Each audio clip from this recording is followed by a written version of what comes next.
नमस्कार सभी साथियों का 7 स्टार एजुकेशन यूट्यूब चैनल पर हार्दिक स्वागत है। दोस्तों, अगर आपने इस चैनल को अभी तक सब्सक्राइब नहीं किया है तो कृपया इस चैनल को सब्सक्राइब करें, वीडियोज को लाइक करें और कमेंट करें, शेयर करें। धन्यवाद। दोस्तों, आज हम करने जा रहे हैं कबीर दास जी की सामाजिक चेतना। सबसे पहले है परिचय। हिंदी साहित्य में भक्ति काल के अंदर निर्गुण काव्य धारा की प्रथम और श्रेष्ठ कवि संत कबीर दास माने जाते हैं। कबीर कवि बाद में और एक सच्चे उपदेशक या समाज सुधारक पहले हैं। कबीर अपने आराध्य की भक्ति निर्गुण मार्गी से प्रेरित होकर करते थे। कबीर ने अपने साहित्य में एकमात्र बिज्जक नामक ग्रंथ की रचना की थी, जिसका संकलन उनके शिष्य धर्मदास ने किया था। कबीर की साहित्यिक भाषा मुख्यतः पंचमेल या सदुकड़ी भाषा मानी जाती है, अतः कबीर को निर्गुण काव्य धारा का सर्वश्रेष्ठ कवि माना जाता है। सबसे पहले है इनकी सामाजिक चेतना में गुरु का महत्व। कबीर ये मानते थे कि अगर ईश्वर को प्राप्त करना है तो सबसे पहले गुरु को पाना अत्यंत आवश्यक है, क्योंकि गुरु के बिना हम अपने आराध्य तक नहीं पहुंच सकते। गुरु ही एकमात्र ऐसा माध्यम है जो हमें उस ईश्वर तक पहुंचा सकता है। अतः उन्होंने गुरु के महत्व को बहुत उपयोगी माना है। एक जगह वो गुरु के महत्व के बारे में कहते भी हैं, गुरु गोविंद देहु खड़े काके लाको पाई, बलिहारी गुरु आपने जिन गोविंद दियो बताई। नंबर 2 है निर्गुण ईश्वर की भक्ति। कबीर भक्ति काल में निर्गुण ईश्वर की भक्ति में विश्वास रखते थे। उनका मानना था कि निर्गुण ईश्वर को केवल वही देख सकता है जिसने उसको प्राप्त कर लिया है। वो अपने आप में पार ब्रह्म, अलौकिक, अवर्णनीय, अकथनीय, अगम्य और अगोचर हैं। निर्गुण ईश्वर के बारे में कबीर का मानना है कि उस ईश्वर को आज तक केवल वही देख सकता है जिसने उसकी भक्ति मन से की हो।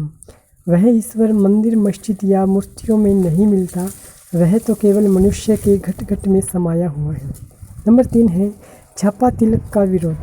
कबीर ने ईश्वर को प्राप्त करने के लिए मनुष्य द्वारा जो माध्यम जैसे मूर्ति पूजा, छापा तिलक, टोपी पहनना या बांग देना आदि का पुरजोर विरोध किया है। कबीर इन तथ्यों को बिल्कुल ही आधारहीन मानते थे। उन्होंने अपने साहित्य में ईश्वर को प्राप्त करना केवल नाम सिमरन ही एकमात्र माध्यम माना है। एक स्थान पर वो लिखते भी हैं, काकर पाथर जोरी के मस्जिद लई बनाए, तांच डमुल्ला बांग दे क्या बहेरा हुआ खुदाए। नंबर 4 है सामाजिक चेतना। भक्ति काल में कबीर को कवि बाद में और एक समाज सुधारक प्रथम माना गया है। उन्होंने अपने साहित्य में हिंदू मुस्लिम एकता, ईश्वर या अल्लाह के प्रति पाखंडपन, मूर्ति पूजा आदि का अपने साहित्य में अत्यधिक वर्णन किया है। कबीर का मानना था कि जब तक इन सामाजिक समस्याओं के प्रति लोग जागरूक नहीं होंगे तब तक इन समस्याओं का निवारण करना आसान नहीं है। समाज में फैली सामाजिक कुरीतियों का विरोध करने वाले भक्ति काल के प्रथम कवि यही थे। इन्होंने लिखा, पत्थर पूजे हरी मिले तो मैं पूजूं पहाड़, ताते तय वह चक्की भली पीस खाए संसार। नंबर 5 है ईश्वर का नाम स्मरण। कबीर दास ईश्वर की भक्ति उसके नाम स्मरण में मानते थे। कबीर का मानना था कि केवल वही मनुष्य ईश्वर को प्राप्त कर सकता है जिसने उस ईश्वर का नाम मन से स्मरण किया हो। कबीर ईश्वर को प्राप्त करने के लिए जो दूसरे विभिन्न प्रकार के पाखंड थे उनका वह विरोध करते थे। इसके अलावा कबीर दुख सुख दोनों ही परिस्थितियों में ईश्वर का नाम स्मरण करने के लिए प्रेरित करते थे। यथा दुख में सुमरिन सब करे, सुख में करे न कोई, जे सुख में सुमरिन करे तो दुख का एका होय। नंबर 6 है रहस्यवाद की भावना। रहस्यवाद का शाब्दिक अर्थ है गुप्त ज्ञान। कबीर का यह मानना था कि मनुष्य जिस निर्गुण ईश्वर की भक्ति करता है केवल वही उस निर्गुण को देख सकता या प्राप्त कर सकता है। बाकी लोगों के लिए वह एक गुप्त रहस्य बनकर रह जाता है। कबीर एक स्थान पर कहते हैं कि एक पानी से भरा हुआ घड़ा अगर उसको समुद्र में डाल दिया जाए और वह उस समुद्र में फूट जाता है, उसके बाद किसी को भी इस बात का आभास नहीं होता कि समुद्र का पानी घड़े के पानी में मिल गया या घड़े का पानी समुद्र के पानी में मिल गया। यही रहस्यवाद है। जल में कुंभ है, कुंभ में जल है, भीतर बाहर पानी, फूटा कुंभ जल जल ही समाना, यह तथा कहव्यो ज्ञानी। 7वां है सहज और सदुकड़ी भाषा। कबीर ने अपने साहित्य में पंचमेल से संबंधित सुधोकड़ी भाषा का प्रयोग किया है।